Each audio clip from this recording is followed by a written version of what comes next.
Hola, en aquest tutorial veurem com afegir un tema nou dins d'un curs Moodle.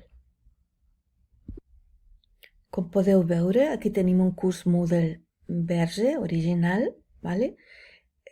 La configuració d'un curs en format original és aquesta.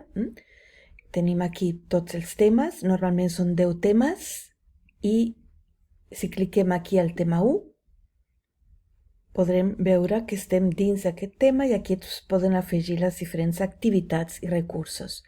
Ara bé, si nosaltres volem afegir un altre tema, volem tenir en lloc de 10 temes, 12, doncs hem d'anar a la part general del curs, hem de tenir tot el curs obert, clicar aquí a la dreta a dalt, al mode d'edició, i com podeu veure, tenim la possibilitat d'afegir una secció nova. Al clicar en afegir seccions, tenim més temes nous. Aquí tenim el tema 11.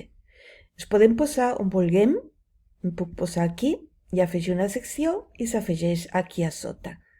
Per tant, tindrem aquí 12 temes, d'acord?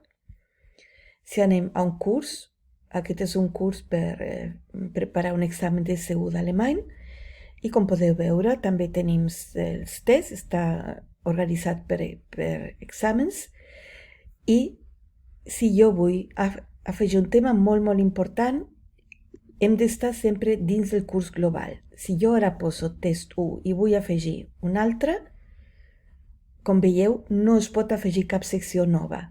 Podem afegir una activitat o un recurs dins d'aquest tema, dins aquesta unitat concreta.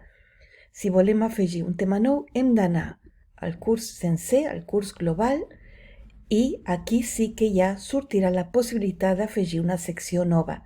Les seccions noves pot ser un tema nou, una unitat nova, etc. Bé, això seria tot sobre com afegir una secció nova, una unitat nova, un tema nou dins d'un curs Moodle. Un salut, adeu.